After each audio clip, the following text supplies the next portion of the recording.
अस्सलाम वालेकुम student class 8। हम लोग लास्ट टॉपिक ड्राई सेल का हम कर चुके थे। ये हमारा टॉपिक था ड्राई सेल। इसको हमने यहाँ मार्किंग करके इसका ड्राई सेल के इस पे वर्किंग वगैरह सारी चीज़ इसमें हम डिस्कस भी कर चुके थे। इसको मार्किंग भी मैंने करवा दी थी। अगला टॉपिक है हमारा लेड स्टोरेज बैटरी का। ठीक है, इस पर हम एक छोटा सा क्वेश्चन लिख लेंगे, what is lead storage battery. ठीक है, तो यहाँ पर पेज नंबर 135 पे हमारा लेड स्टोरेज बैटरी की हेडिंग मौजूद है, जिसे मोटर बैटरी भी कहते हैं। ज़्यादातर मोटर बैटरी से मुराद है कि हर वो चीज़, यानी जहाँ पर ये बैटरीज़ का जो इस्तेमाल है ना, ये ज़्यादातर ऑटोमोबाइल्स और मोटर टाइप के जो बड़े हैवी आइटम्स हैं, इनमें बैटरीज़ का इस्तेमाल होता है। वरना जो छोटे आइटम्स हैं, स्मॉल इक्विपमेंट्स हैं डीसी के, उनमें हम ज़्यादातर सेल्स को यूज़ करते हैं। चलें चेक करते हैं टॉपिक। लेड स्टोरेज बैटरी हमारा टॉपिक आ गया। क्वेश्चन हमने लिख लिया, what is lead storage battery. ठीक है, तो ये हम पहले तो आप इसकी मार्किंग कर लीजिए, देख लीजिए। Lead storage battery is used in automobiles. यहाँ से लेके इसको हमने थर्ड लाइन में जो लिखा हुआ है डिस्चार्जिंग एंड रिचार्जिंग, यहाँ तक आप इसको मार्क करेंगे। हम इसको थोड़ा सा थॉरली पढ़ लेते हैं। Lead storage battery is used in automobiles, it is a secondary battery and is a reversible cell। यानी सेकेंडरी बैटरी और रिवर्सिबल सेल हम इसको इस एतबार से कहते हैं कि ये सिर्फ एक दफ़ा यूज़ करके डिस्पोजेबल नहीं होती, बल्कि it can be recharge again, उसको दोबारा से चार्जिंग प्रोवाइड की जा सकती है, रिवर्सिबल होता है। ठीक है, which can be and is a reversible cell which can be restored to its original condition. उसको दोबारा से रिस्टोर किया जा सकता है उसकी ओरिजिनल कंडीशन में। नहीं है, अगर वो चार्ज थी तो हमने उसको एक दफ़ा यूज़ किया, वो डिस्चार्ज हो गई कंप्लीट, हम उसको दोबारा से चार्ज करके उसकी ओरिजिनल कंडीशन में ला सकते हैं। The battery can be use through repeated cycles of discharging and recharging. यानी बैटरी को हम क्या है कि इसने कहा कि battery can be use repeated cycles. Repeated cycle से मुराद है बार बार एक ही चीज़ को हम दोहराया जा सकता है, रिपीट किया जा सकता है। कैसे कि वो बैटरी एक दफ़ा डिस्चार्ज हो जाए, हम उसको फिर चार्ज कर लें, वो फिर डिस्चार्ज हो जाए, हम उसको फिर चार्ज कर लें, और हम उसको बार बार चार्ज कर सकते हैं। एक पर्टिकुलर लाइफ है इसकी, एक रेंज है, वो उस रेंज तक बार बार चार्ज डिस्चार्ज हो सकती है। ठीक है, अगले पेज पे आइए इसका।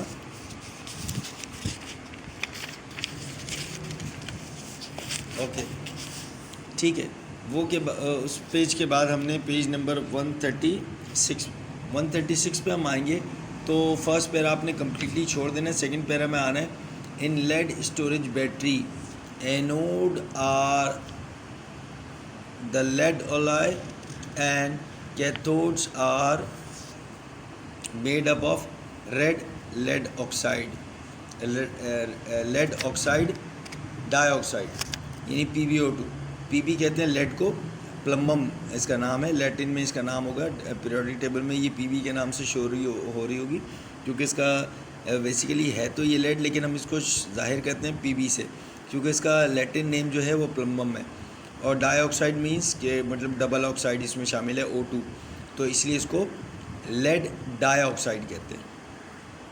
इसको आपने नेक्स्ट पैरा के बिगनिंग से मार्क करेंगे, इन लेड स्टोरेज बैटरी से लेके और नेक्स्ट लाइन में रेड लेड डाइऑक्साइड तक। ठीक है,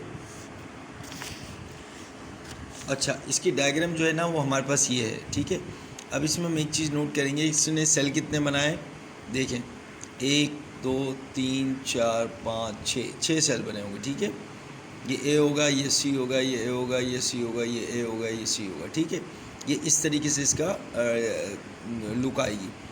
तो और इसमें हम एक ख़ास किस्म का इलेक्ट्रोलाइट डालते हैं। ठीक है, वो इलेक्ट्रोलाइट डालने से इसमें कंडक्टिविटी हो जाती है।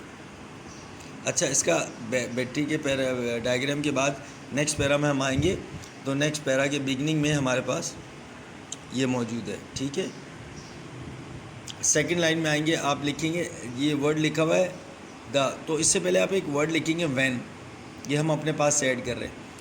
अब हम इसको इस तरह लिखेंगे, when the battery is said to be discharged, when the battery is said to be discharged, now by connecting the battery to an external electrical source, यानी जब बैटरी हमारी कम्प्लीटली डिस्चार्ज हो जाती है तो उसको एक एक्सटर्नल इलेक्ट्रिकल सोर्स पे लगाते हैं, जिसे हम आम जुबान में कहते हैं चार्जर, कि बैटरी को ना चार्जर पे लगा दीजिए, बैटरी दोबारा चार्ज होती है, इसे हम कहते हैं एक्सटर्नल इलेक्ट्रिकल सोर्स। इसे लगा देंगे। We can force the electrons to flow in the opposite direction, opposite direction में इलेक्ट्रॉन्स को फ्लो कराते हैं। The net cell reaction can be reverse, जो भी नेट सेल रिएक्शन होता है वो रिवर्स हो जाता है। And the battery is recharge, और बैटरी जो है वो दोबारा से रिचार्ज हो जाती है। ठीक है, ये इसको हम यहाँ पर एंड करेंगे। ये डायग्राम आपने ज़रूर बनानी है लेड स्टोरेज बैटरी की, इसी तरह लिखिएगा। बस इस पर फिगर 8.8 ये वर्ड आप नहीं लिखेंगे, सिर्फ लेड स्टोरेज बैटरी का वर्ड लिखेंगे। ठीक है, अब मैं अगला टॉपिक आपको दे रहा हूँ। इस चैप्टर का एंड हो गया है, नेक्स्ट चैप्टर हम शुरू करते हैं अगली वीडियो में। अस्सलाम वालेकुम स्टूडेंट, ये हमारा अगला टॉपिक है acid, chapter 9, acids bases and salt, यानी एसिड्स बेसिस और सॉल्ट यानी तेज़ाब, असास एंड नमकियात। मतलब ये बेसिकली मुख्तलिफ़ किस्म के केमिकल रिएक्शन से रिलेटेड होगा, जिसमें ज़्यादातर हम एसिड्स और बेसिस के बारे में पढ़ेंगे। ठीक है, तो सबसे पहला मेरा टॉपिक है एसिड्स एंड बेसिस। इस पर मैं क्वेश्चन लिख दूंगा, what are acids and bases के। आपको कम से कम हमें मेन चीज़ पता लगे कि एसिड्स क्या होते हैं और बेसिस क्या होते हैं। ठीक है, हमारे हेडिंग आगे एसिड्स एंड बेसिस। ठीक है, ये हेडिंग इसी तरीके से लिखेंगे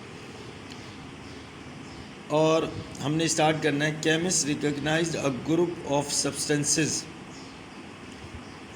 विच हैड शॉर्टेस्ट कॉल्ड एसिड्स, यानी मुख्तलिफ़ किस्म के केमिस्ट यानी केमिस्ट जो केमिस्ट्री पे रिसर्चिस्ट लोग हैं, उन्होंने रिकॉग्नाइज़ किया कि ग्रुप ऑफ सब्सटेंस कुछ मादे की कुछ चीज़ें ऐसी हैं which had a sour taste, जिसका सॉर टेस्ट को हम कैसे कहें कि ऐसा उर्दू में इसका बेसिकली लफ्ज़ है तुर्श जायका। ऐसी चीज़ के जो ज़ुबान पे टच करने से एकदम आपको झुरझुरी सी महसूस हो और लिक्विड आपके ज़ुबान पे अचानक से आ जाए, बिल्कुल जिसको खट्टे से भी ज़्यादा तेज़ कहते हैं ना, वो वाला टेस्ट होता है इसका। ठीक है, सॉर टेस्ट कॉल्ड एसिड्स, इसको एसिड्स कहते हैं। In Latin acidus means sour, तो लैटिन वर्ड में एसिडिस के मीन्स सॉर है, तुर्श जायका वाला।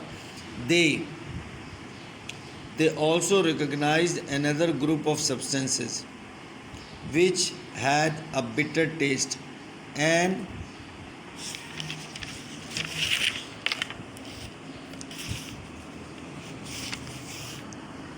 were used as a good cleaning agent called bases। तो दूसरा चीज़ क्या है हमारे पास, हमने जो पढ़ी कि दूसरी चीज़ हमारे पास क्या है, विच है रिकॉग्नाइज अनदर ग्रुप, एक और ग्रुप ऑफ सब्सटेंसेस को चेक किया गया which has a bitter taste. ठीक है, and were used as a good cleaning agent, ज़्यादातर सफाई के लिए इस्तेमाल, गुड क्लीनिंग एजेंट यानी सफाई के लिए बहुत अच्छे होते हैं। कॉल्ड बेसिस, इनको हम क्या कहते हैं, बेसिस कहते हैं। बस इसकी डेफिनेशन इतनी ही लिखनी है एसिड्स एंड बेसिस से मुतालिक। अब हम उसके बाद जो हमारा अगला टॉपिक होगा जिसमें हम पढ़ेंगे उसकी प्रॉपर्टीज़ के बारे में कि एसिड की प्रॉपर्टीज़ क्या होती हैं। ये रहा हमारा properties of acids and basis. तो एसिड्स की प्रॉपर्टीज़ क्या होती हैं, वो क्या करता है क्या नहीं करता, ये सारी चीज़ों को हम अभी नेक्स्ट में एसिड्स एंड बेसिस की आपको मैं एक्सप्लेनेशन देता हूँ। अस्सलाम वालेकुम स्टूडेंट, तो उसके बाद हमारा अगला टॉपिक था जिसको हमने डिस्कस पहले किया था कि हम इस बारे में बात करेंगे। Write down the properties of acids and basis. ये आपका क्वेश्चन आ जाएगा कि आपने प्रॉपर्टीज़ बतानी है एसिड्स की एंड बेसिस की। तो चलें, सबसे पहले मैं हेडिंग लिखूँगा, आप हेडिंग लिखेंगे प्रॉपर्टीज़ ऑफ एसिड्स। सिर्फ एसिड्स नहीं लिखेंगे, आप लिखेंगे प्रॉपर्टीज़ ऑफ एसिड्स। पहली हेडिंग आपकी ये आएगी, आपके पास पॉइंट शुरू होगा नंबर 1 से। Acids have a sour test.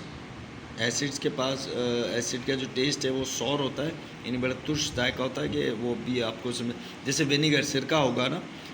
देखिए सिरके को अगर आपने घरेलू लेवल, घर में हर घर में तकरीबन सिरके का इस्तेमाल होता है, आप चेक करेंगे सिरके का जो टेस्ट होता है वो तकरीबन एसिड्स का वैसा ही टेस्ट होता है, ठीक है। Vinegar gives a taste of acetic acid, acetic acid का टेस्ट आता है किसमें से, विनेगर में से। And lemon and other citrus fruit contain citric acid, बहुत सारे फ्रूट्स ऐसे हैं जैसे लेमन हो गया और दूसरे चीज़ें हैं जैसे, और आपके फ्रूट्स कुछ ऐसे हैं जिनमें हल्का सा आपको तुर्श जायका होता है, जिसको अगर आप चखें तो आपको बिल्कुल आपको ज़ुबान में अचानक से लिक्विड आएगा और आपको झुरझुरी सी महसूस हो, वो उस टाइप का जो टेस्ट है ये सिट्रिक एसिड्स की वजह से होता है। अगला पॉइंट है दे change the colour of blue litmus paper two red. ये लिटमस पेपर होता है एक ख़ास किस्म का, वो उसके कलर को चेंज कर देते हैं, ब्लू होगा तो वो उसको रेड में कन्वर्ट कर देंगे। Number 3 point, acid reacts with certain metals such as Zn यानी जिंक, Mg मतलब मैग्नीशियम, एंड Fe मतलब आयरन। आयरन क्योंकि इसको Fe इसलिए कहते हैं क्योंकि इसका लैटिन नेम जो है फेरम है, तो उसको लातीनी साइंटिस्ट ने डिस्कवर किया था, लिहाजा उसने अपने नाम पे फेरम रखा है। तो जिंक, मैग्नीशियम एंड आयरन, ठीक है, इसके साथ मुख्तलिफ़ किस्म का रिएक्शन दिखाता है एसिड, क्या, to produce H2 gas, H2 gas को प्रोड्यूस करता है। For example when diluted HCl react with zinc metal producing H2 gas. तो मैंने देखा कि जिंक मेटल के साथ जब भी एसिड को रिएक्शन करवाया जाता है तो वो हाइड्रोजन गैस को वो कराता है, एयर में एग्जिट कराता है। तो हमने चेक किया Zn plus 2HCl is equal to ZnCl2 यानी जिंक पे हमने एक्वस सोल्यूशन लिक्विड डाला HCl का, तो मुझे रिज़ल्ट में क्या मिला, ZnCl2 यानी जिंक क्लोराइड मिला, एंड H2 गैस, G का मतलब है गैस, यानी वो एवोपरेट हो जाएगी हवा में। 4th पॉइंट है acid reacts with carbonates and bicarbonate. ये मुख्तलिफ़ किस्म के कार्बोनेट और बाइकार्बोनेट के साथ इसका रिएक्शन करवा के देखते हैं एसिड का कि क्या होता है। तो वो कहता है सच एज Na2CO3 यानी sodium bicarbonate, CaCO3 sodium carbonate and NaHCO3 to produce CO2 gas, CO2 gas बनती है। तो चलें चेक करते हैं। CaCO3 कैल्शियम कार्बोनेट को एक्वस सोल्यूशन HCl के साथ हमने रिएक्शन करवाया, तो मुझे क्या मिला, CaCl2 यानी कैल्शियम क्लोराइड प्लस H2O पानी एंड CO2 गैस, एवोपरेट हो गई गैस, ठीक है। तो हमें कैल्शियम क्लोराइड और पानी और CO2 गैस मिलती है। उसके अलावा हम NaHCO3 के साथ रिएक्शन कराते हैं HCl का, तो हम देखते हैं NaCl यानी सोडियम क्लोराइड मिलता है, एंड H2O लिक्विड मतलब पानी, and CO2 gas, gas evaporate हो जाती है। इसी तरीके से 5वां पॉइंट है acid reacts with oxides and hydroxide, यानी ऑक्साइड्स के साथ भी इसका रिएक्शन और हाइड्रोक्साइड के साथ भी इसका रिएक्शन क्या होगा, मेटल्स के साथ, forming salt and water, form करता है, बनाता है रिएक्शन के बाद क्या, सॉल्ट और वाटर। तो हमने देखा FeO यानी ferric oxide plus 2HCl is equal to FeCl2 यानी फेरिक क्लोराइड बनेगा और H2O पानी बनेगा। इसी तरीके से हमने क्या किया, फेरिक हाइड्रोक्साइड है यानी ऑक्साइड के साथ तो रिएक्शन दे, हाइड्रोक्साइड के साथ देखते हैं। फेरिक हाइड्रोक्साइड को हमने HCl के साथ रिएक्शन करवाया है लिक्विड फॉर्म में, उसको फेरिक हाइड्रोक्साइड पे हमने HCl डाला, तो मुझे क्या मिला, FeCl3, इसे फेरिक क्लोरेट कहते हैं। वो FeCl2 होता है तो फेरिक क्लोराइड होता है, FeCl3 होता है तो फेरिक क्लोरेट होता है। फेरिक क्लोरेट प्लस H2O यानी 3H2O, वो बैलेंस करने के लिए हम 2-3 लगाते रहते हैं, लेकिन बेसिकली मुझे क्या मिलेगा, फेरिक क्लोरेट और H2O पानी मिलेगा, ठीक है। Number 6 aqueous acids solution conduct electricity, यानी लिक्विड फॉर्म में जो एसिड्स होते हैं डाइल्यूटेड, उसमें से इलेक्ट्रिसिटी कंडक्ट हो सकती है, बिजली पार हो सकती है। 7वां point they react with bases to form salt and water, मुख्तलिफ़ किस्म के बेसिस के साथ जब वो रिएक्ट करते हैं तो बनाते हैं सॉल्ट एंड वाटर, ठीक है। अगली वीडियो में मैं आपको बेसिस के बारे में बताता हूँ। ओके स्टूडेंट, अगला टॉपिक है मेरा बेसिस, यानी हम बेसिस नहीं लिखेंगे, हम लिखेंगे प्रॉपर्टीज़ ऑफ बेसिस, ठीक है। जैसे हमने यहाँ लिखा था एसिड नहीं लिखा था, लिखा था प्रॉपर्टीज़ ऑफ एसिड्स, अब हम यहाँ लिखेंगे प्रॉपर्टीज़ ऑफ बेसिस, ठीक है। ये बार बार मैं बता रहा हूँ, प्रॉपर्टीज़ ऑफ बेसिस लिखेंगे, ठीक है। Number 1 point, basis have a bitter test, इसका थोड़ा जायका कड़वाहट टाइप का होता है, ठीक है, बेसिस का। और number 2, basis have slippery touch, यानी अगर आप इसको टच करके हाथ को हल्का सा रगड़ने की कोशिश करेंगे तो आपको चिकनाहट सा महसूस होगा कि हाथ आपका स्लिप करेगा, ये स्लिपरी टच होता है इनका। Number 3, they change the colour of red litmus paper two blue, वो ब्लू से रेड कर रहा था एसिड, और बेसिस क्या कर रहे हैं, रेड से ब्लू में कन्वर्ट कर रहे हैं। Number 4, aqua solution of basis conduct electricity, aqua solution acids का भी इलेक्ट्रिसिटी कंडक्ट कर रहा था और बेसिस का भी एक्वा सोल्यूशन जो होगा लिक्विड फॉर्म में, अगर हम उसको डाइल्यूटेड बेसिस को लिक्विड के साथ मिक्स करेंगे तो हम देखेंगे कि उसमें से भी इलेक्ट्रिसिटी गुजर सकती है। Number 5, they react with acids to form salts, वो एसिड्स के साथ मिलते हैं तो सॉल्ट बनाते हैं। When acids and bases are mixed in a right proportion, जिस राइट प्रोपोर्शन में लाते हैं, the acid and bases properties disappeared, तो हम क्या करते हैं, जब हम एसिड्स और बेसिस को बिल्कुल राइट प्रोपोर्शन में मिलाते हैं तो क्या हम नोट करते हैं, the acids and bases basic properties disappeared, उनकी प्रॉपर्टीज़ डिसअपेयर्ड हो जाती हैं। And new substance salt and water are form, नए दो सब्सटेंसेस पैदा हो जाते हैं, salt and water, and the reaction is neutralization reaction, इस रिएक्शन को न्यूट्रलाइजेशन रिएक्शन कहते हैं कि दोनों अपनी प्रॉपर्टीज़ को एक दूसरे के साथ मिलकर कैंसिल कर देते हैं, प्रॉपर्टीज़ डिसअपेयर हो जाती हैं और सॉल्ट और वाटर हमें रिजल्ट्स में तैयार मिलता है, ठीक है। अब आपने इसको जैसे मैंने आपको बताया बिल्कुल इसी तरीके से आपने कॉपी में करना है और एज सुन एज़ पॉसिबल जितनी जल्दी हो सके उस तो आपने चेक करवाना है।